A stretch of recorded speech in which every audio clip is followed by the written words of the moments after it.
Shalom, selamat pagi. Bagaimana kabarnya? Luar biasa.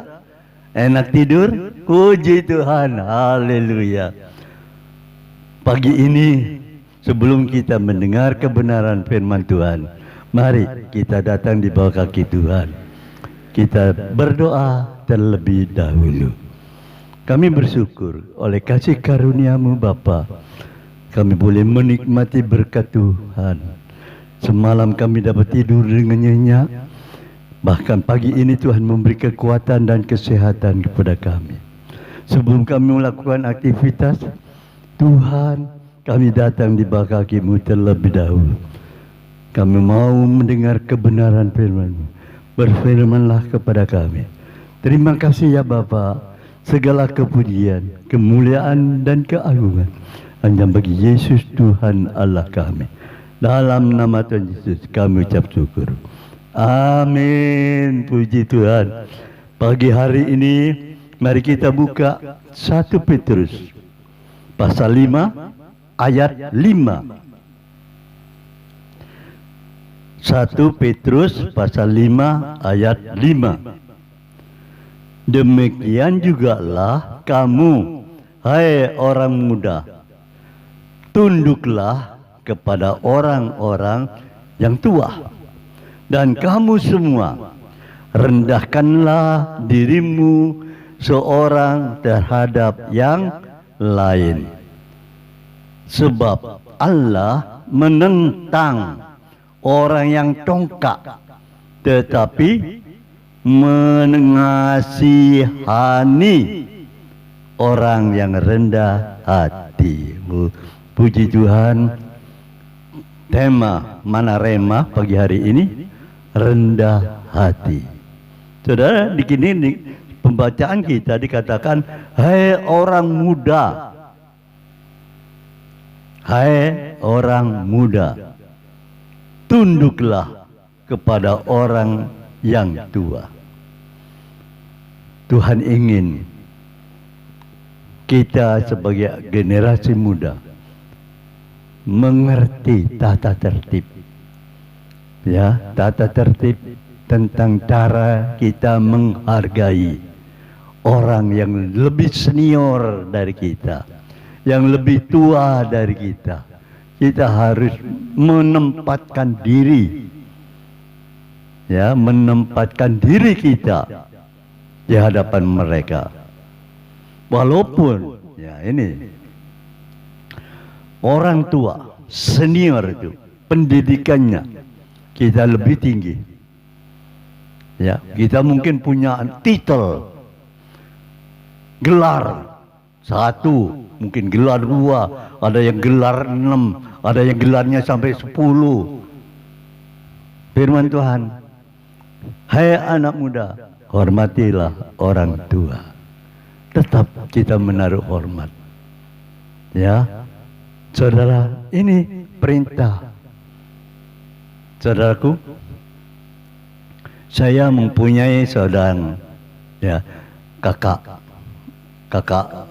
ipar atau saudara seiman dan lain-lain. Saya melihat banyak.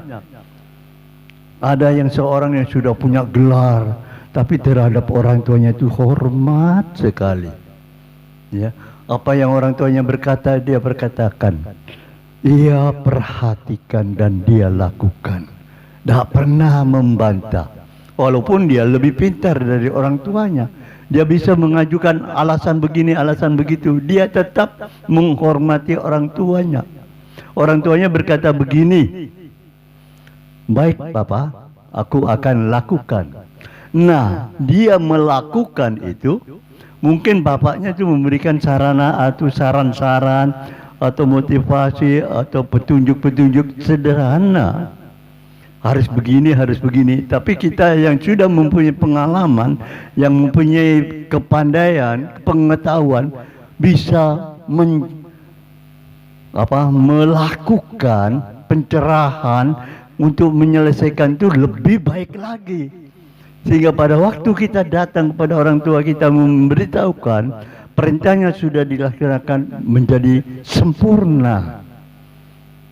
dan orang tua kita senang. Ini dia. Hei orang muda, kita harus tunduk kepada orang tua. Saudaraku, dan di sini katakan lagi, rendahkanlah dirimu seorang terhadap yang lain. Ya, ini dia. Sulit, ya. Apalagi yang namanya orang kaya.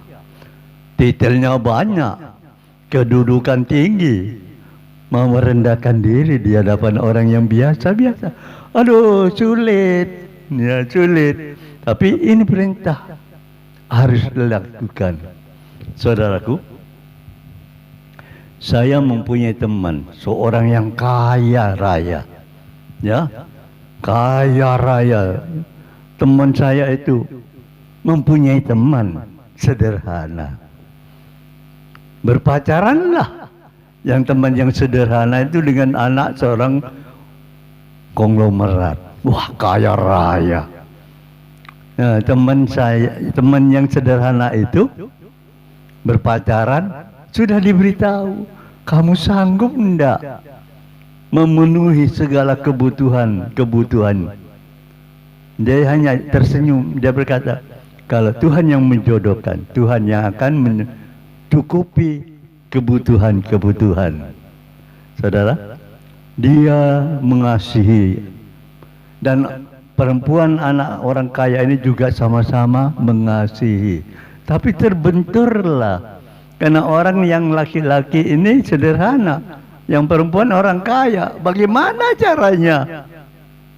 Ya, saudara tahu, teman saya yang kaya raya itu berkata, nggak usah repot, rumahku itu pakai kamu lah. Ya, nanti orang rumah tak bilangi, rumah ini milikmu. Ya, saudara. Setelah pertemuan, orang tuanya datang.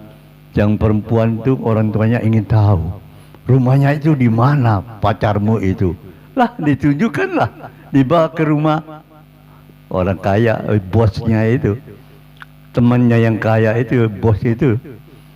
Wah, kagetnya, lebih kaya ya daripada aku, katanya, sing konglomerat. Tapi kita yang tahu tertawa. Saudara, sudah tahu apa yang terjadi? Setelah melihat hal itu,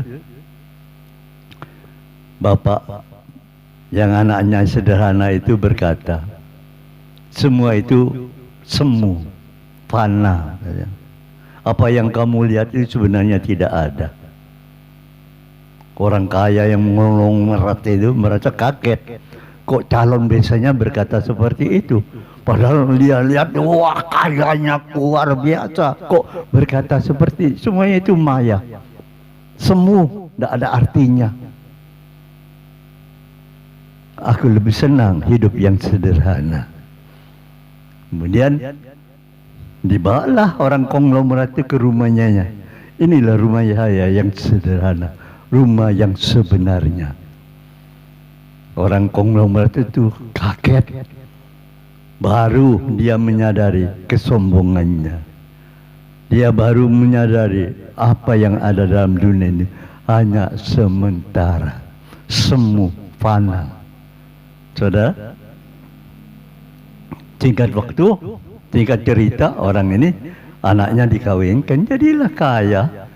Datangnya yang orang sederhana ini diberkati Tuhan. Wah, naik jadi orang kaya. Nah, ini cara Tuhan. Kita seakan-akan kita mengadakan suatu penipuan, ya. Kok anak bos orang kaya itu memberikan hartanya, rumahnya untuk anaknya yang sederhana, mengaku ini rumahmu. Tapi Tuhan punya rencana lain. Melalui cerita yang seakan-akan penipuan, orang konglomerat itu disadarkan, dia menyadari, ya, bahwa semuanya itu semu. Makanya jangan sombong, jangan congkak. Ya, firman Tuhan katakan, Allah menentang orang yang congkak, tetapi mengasihani orang yang rendah hati. Saudara, congkak, sombong, Tuhan tidak berkenan. Apa congkak sombong itu? Dia itu membangun, ya, membangun seluruh kehidupannya di seputar kita menurut keinginannya.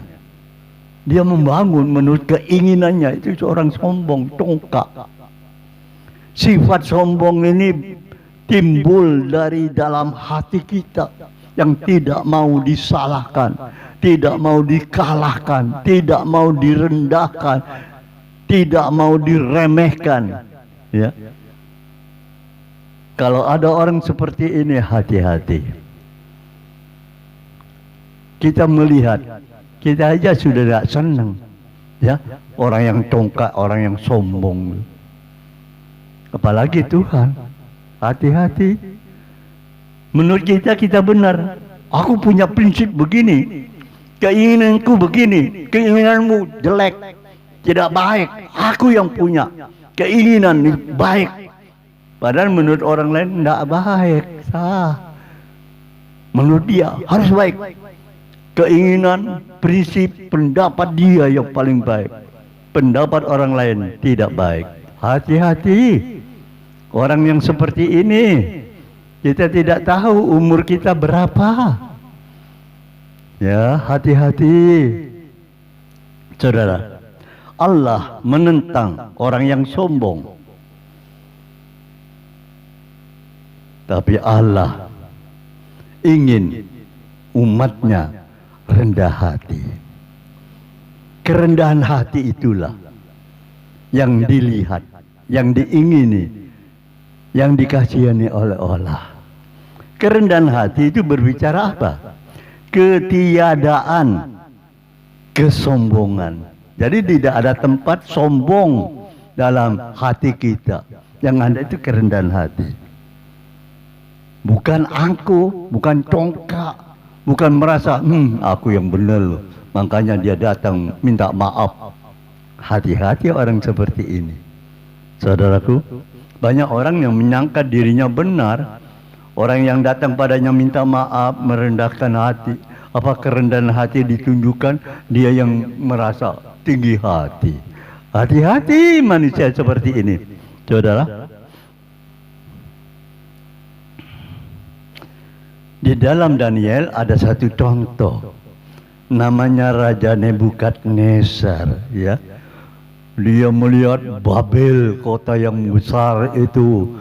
Aku kok yang bikin, kekuasaanku toh. Aku.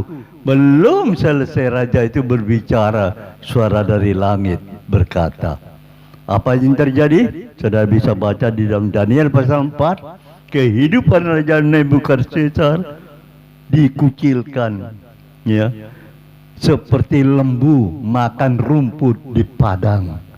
Oh saudara, orang yang sombong seperti Raja Nebukadnezar direndahkan. Saudara, mari kita belajar dalam perkara ini. Kerendahan hati sangat diperlukan. Kalau pada saat ini engkau merasa aku rendah hati, dan kau dihadapkan, kalau usulmu, pendapatmu tidak diterima oleh orang lain, adakah engkau berkata haleluya? Atau kau marah-marah? Pilihan ada dengan saudara. Kamu mau menjadi orang yang sombong, congkak, atau menjadi orang yang rendah hati? Pilihan ada di tangan saudara. Tuhan Yesus memberkati. Mari kita berdoa. Biarlah kasih anugerah-Mu Tuhan menolong kami, supaya kami boleh menyadari bahwa kami perlu rendahan hati di hadapan Tuhan, di hadapan orang yang lebih tua, di hadapan orang-orang lain, sehingga Tuhan berkenan dalam hidup kami, Tuhan senang dalam hidup kami, karena kami tidak mempunyai rasa congkak, sombong, membenarkan diri sendiri, kasih karuniamu melimpah dalam hidup orang-orang yang rendah hati. Terima kasih ya Bapak, firman-Mu pagi hari ini. Berkati kami semua, berkati para pendengar yang sudah mendengar kebenaran mana rema pagi hari ini. Tuhan juga memberkati bangsa kami Republik Indonesia. Tuhan juga memberkati KPPS. Segala kepujian, kemuliaan dan keagungan hanya bagi Yesus Tuhan Allah kami. Ya, berkat daripada Allah Bapa, cinta kasih Tuhan Yesus Kristus dalam persekutuan Roh Kudus menyertai kita mulai pagi hari ini sampai Maranatha. Dalam nama Tuhan Yesus Kristus. Haleluya. Amin. Selamat pagi, selamat beraktivitas. Tuhan Yesus memberkati.